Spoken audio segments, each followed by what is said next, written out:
eu porque non sabía outra cousa, máis que falar galego, na miña casa sempre falaba. Porque na aldea, cando vim para a Coruña, pois vim porque sempre me gustou falar galego. No meu caso tamén, nací falando galego, falo galego, os meus fillos falan galego todos, e son unha defensora da lingua, pero tal. Totalmente. Pois eu empecé a falalo con 6 ou por aí, porque meus pais entre eles sempre falaban en galego, pero cos fillos nunca. Dixen, que pasou aquí? E a partir de aquilo empecé a falar, e foi complicado, porque aquí na Coruña todo o mundo falaba castellano. E ali os meus amigos e demais, todo o mundo castellano.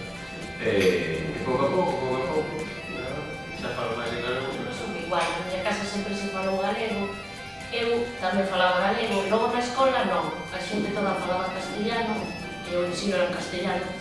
Empezamos a falar castellano no grupo, que é o que facía, cambiar de idioma, e falaba na casa galego, na escola castellano, e despois chegou un momento que falei galego. O sea, bueno, tamén falo castellano a veces, pero normalmente falo galego.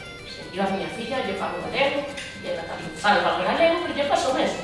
No colexo, como a maioría dos nenos falan castellano, ainda que na casa fale galego, ali cambia o idioma, que é unha cousa que suele pasar bastante. Sí. Eu empecé ao nacer xa, a partir de cando empecé a falar, vamos, desde pequeniña, porque na casa falaba así. O que pasa que despois, aí aos 9 anos, deixei de falarlo. En primeiro lugar, na escola xa non se podía falar en galego. Pois fui perdendo, e despois deixei de falar. Depois marchei para Alemania, que tampouco falaba galego. Caséme con un señor de Zamora, que tampouco fala galego, e perdín, pero ahora retomo. Me chacarandai non gustame porque volvín a retomar. A mí, desde pequena, tamén na miña casa os meus pais falaban galego. Eu nacín en Suiza e aos nenos falábamos en castelán, por eso de que ao mellor a ver se non iban os nenos a aprender tamén o castelán. Pero claro, que sentías o galego sempre, eu contestaba en castelán, pero chegou un momento que tamén automáticamente xa dixen, pois ala, galego. Eu primeiro fun ointe e logo fun falante.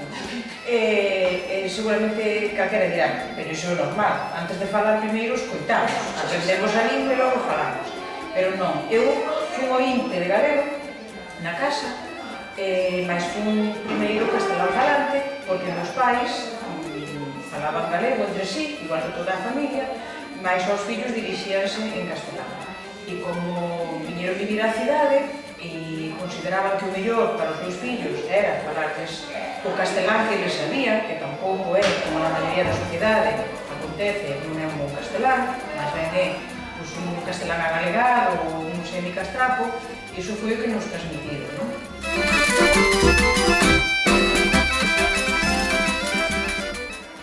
Eu, por necesidade personal, na familia falamos galego sempre, eu con meu fillo falei sempre en galego. Sin embargo, cando eles empezaron na escola, que empezaron xa digo da escola porque na guardería tuveron a sorte de ir con súa nai tamén na guardería, e falaban galego, e depois cando pasaron a escola, digamos, xeral, foi cando empezaron lógicamente a falar. Eu sigo falando en galego pois porque non necesito cambiar, tamén porque teño dos nenos pequenos, quero yo transmitir, eles falan en galego, comigo, falan en francés co pai, porque é francés, pero na escola falan en castelán. Porque non teñen quórum. Sí, que sabe pasar. Rápidamente se deu conta de que aquí parece que non...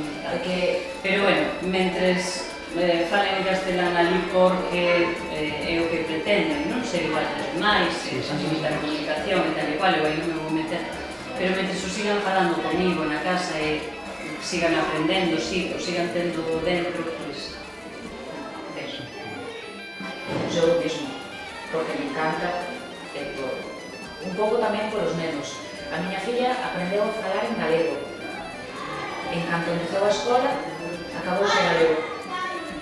E me dá moitísima pena. Entón, o seu pai máis eu, meu home sempre foi galego falante. Entón, seguimos falando en galego. Pero a ela costalle moito. Por eso. Entrou na escola e as 2 semanas estaba falando castelán. Pero vamos a ver, porque... Non sei como ver. Nunca me plantei non facer, por que non? Pregunta por que non? É a tua carne, non? Pero, por que alguén se plantea por que deixar de usar zapatos?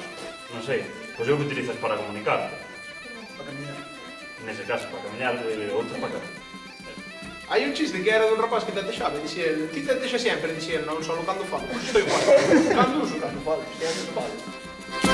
Ao naufragar por mor dunhas rochas, ali se foi e todo manchou. O longueiro, que era moi valente, foi a Xapón